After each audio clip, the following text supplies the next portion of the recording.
Today's video is again about Apple AirTags and a creative way a company has come up to mount one on your bike. Now, regular viewers of this channel already know that I love Apple AirTags. They're cheap, they work extremely well given the size and reach of the Apple Find My network, and they'll give you a fighting chance of maybe knowing where that lost or stolen item could possibly be located. Using AirTags as bike trackers, scooter trackers, or maybe even cargo bike trackers is a very popular use case. But the trick with mounting them on mobile devices is you can't mount them in plain sight, thieves will know what they're looking for, and you can't hide them away because then the signal doesn't get out. In a previous video, I showed a number of test cases where I mounted the Apple AirTags in the stem, on the drink bottle holder, in the frame itself, and on the seat post. And it was pretty clear that a number of those locations were not optimal places to put an AirTag. In fact, the AirTag that was in the stem is still in the stem and hasn't been detected for over a month now. So hiding them away too much on your bike is not going to be a good thing. They'll never be detected and you'll never find where your bike is. Now, a few weeks ago, I was contacted by a company who was launching these over on Kickstarter. They sent a few demo units over to the Llama Lab, and I can confirm they tick a few boxes that address some of the concerns with mounting AirTags on a bike. First up, they don't look like an AirTag holder. They just simply look like a reflector on a bike. They can't be easily removed or discarded, and you'll see why in a moment. The mount location allows for really good wireless signal, and I have done some field testing, which you'll see too. And as a bonus, they muffle the sound of an AirTag when it's removed from its owner for between 8 and 24 hours. It lets out a little chirp when it's moved to let people know they're being tracked or tagged by an AirTag owned by somebody else. A closer look at the two Maco trace units sent over to the Llama Lab. We have a white unit here, which I'll leave right there because it's all about the black one today. With this seat post, I'll be installing it on. So we have the main Maco trace unit here, diameter of about 43 millimeters to fit the AirTag in there. That's hinged. We'll be installing that. Comes with a shim that installs on seat posts less than about 28 mil. So this will take between 25 mil and 32 mil seat posts. Aero seat post at the moment need not apply, not compatible just yet, unless your Aero seat post fits within that, I guess. We have some padding, which holds the AirTag in place and also muffles the sound. It's an interesting feature of this. We have the screw, it comes with a hex key, and we have some 3M tape that wraps around the back, so it doesn't look like the unit has been screwed on. Just neatens things up a little bit. Okay, first up, we'll start with a sound test of this unit before it's installed. So there's something to compare it to when it's on the seat post itself. Okay, GPLama gravel bike, that's the correct AirTag. I hit play sound.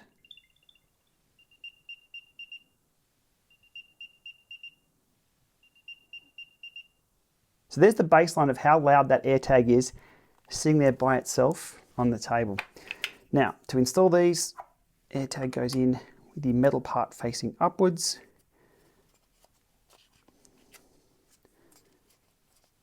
We have the foam in here like so.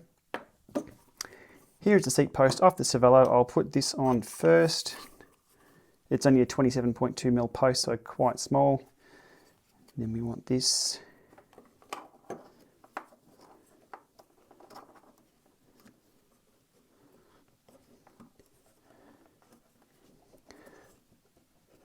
On there. Probably much easier when the seat post is on the bike, but I wanted to get some sound tests here on the bench first. Oh, and if you're thinking, well, what if a thief has one of these?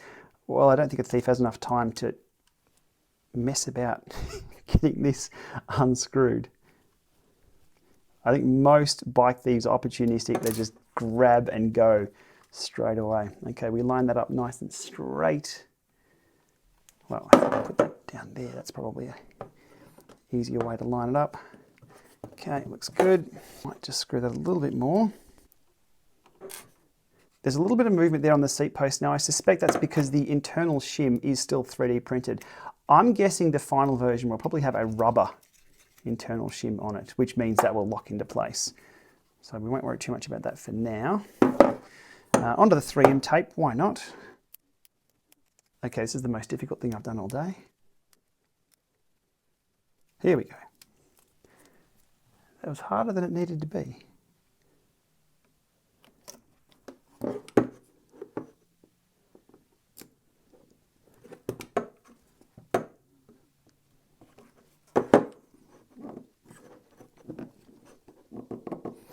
So to the untrained eye who hasn't watched my YouTube videos or doesn't frequent Kickstarter looking for AirTag holders, that in itself just looks like a bike reflector.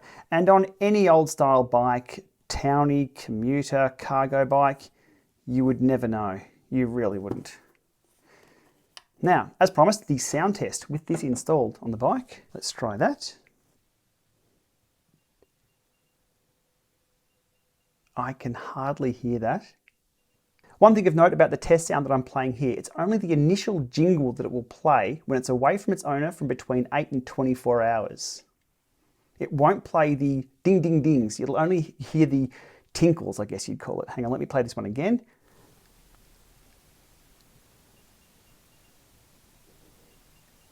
The doot doot doot doot doot, that's not played when it's away from home. It's only those tinkle sounds at the start. And I'll put the microphone that I'm using a little closer this time.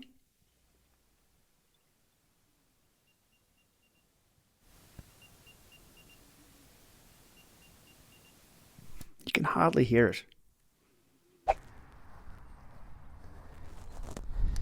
Okay, back again to the exact same location as I've done my previous distance testing with the AirTags. I have my bike here, leaning up against the point post for the Aussie Rules football park that I'm in. I have my GoPro over here set up with a big wide angle lens. You can see how far away I'm going to walk from the bike and how far this AirTag is detected with the Maco trace.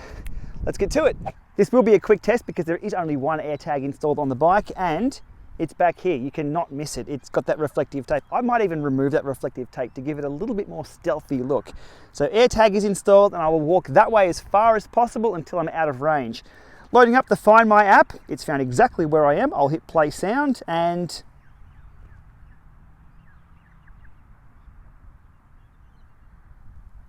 I can't hear it.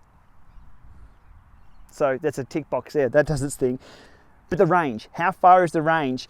There's a metal pole behind there. That shouldn't affect it too much. There's water in the bottles, but again, they're pretty far away.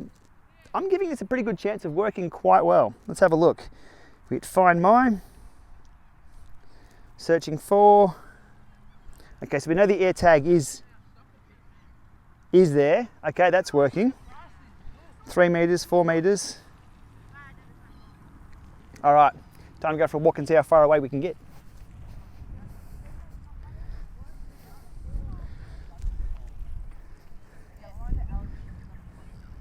I love that it gets the direction right. That is very cool. To the left, straight ahead, 11 meters. To the right, 14 meters, 15 meters, 16, 17, 18, 19, 20 meters, 21, 22, 24 meters ahead, 25. Okay, I think we're reaching record limits here. 32, 33. Am I out of shot yet? I'm gonna have to keep sort of circling back around. 37, 38 meters, still knows the direction I need to go to. 40 meters to my right, my word. Okay, I'm just out of range, What was that, 47 meters? Am I still in shot? Now it's a pretty rough estimation of how far this signal will be detected. However, there we go, we're back in range at 33 meters.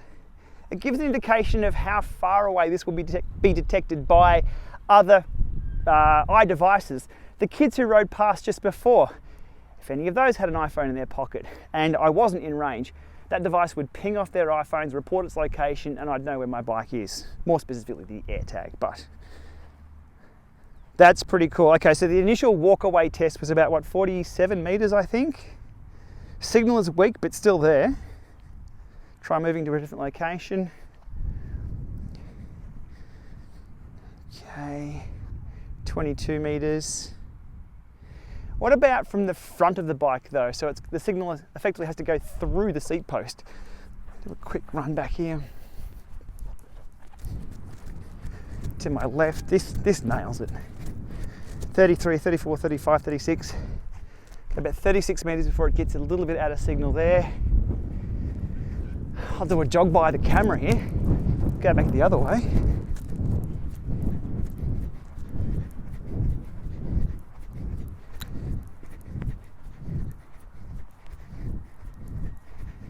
It knows. I like when technology works. Makes me happy. Okay, I'm behind you now. 33, 34, 35, 37, 38, 39, 40, and still, as I'm behind, still knows the direction. 54 meters from behind. Not bad at all, not bad. As I expect, that works really, really well. Let's go. Oh, you know what happens with the old three-way stick?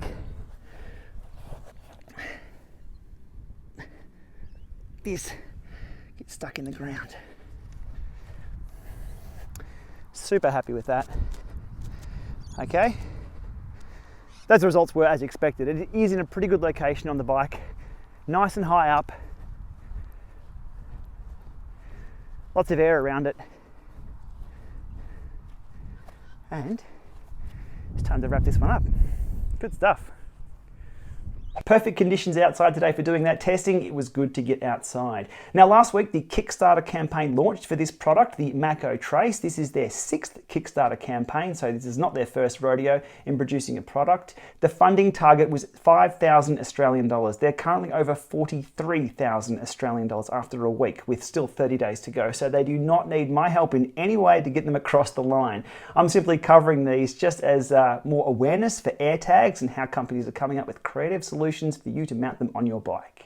The Maco Trace is around $30 Australian with a few more dollars for shipping and an estimated release date of February 2022. I'll put links in the video description below directly to their Kickstarter campaign, or alternatively just Google search for Maco Trace and you'll find this product. Anyhow, there we are, another stealthy and effective way of mounting an AirTag on your bike that works very, very well. All right, thanks for watching and we'll see you soon. G'day. Oh, how cute are these? Oh, if my little boy was here, he'd be having so much fun. Hello. Oh, how old?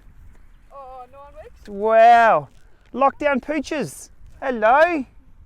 Hey, hello. Oh, oh, my heart. Hello. Hello. He'll be on YouTube if you come any closer.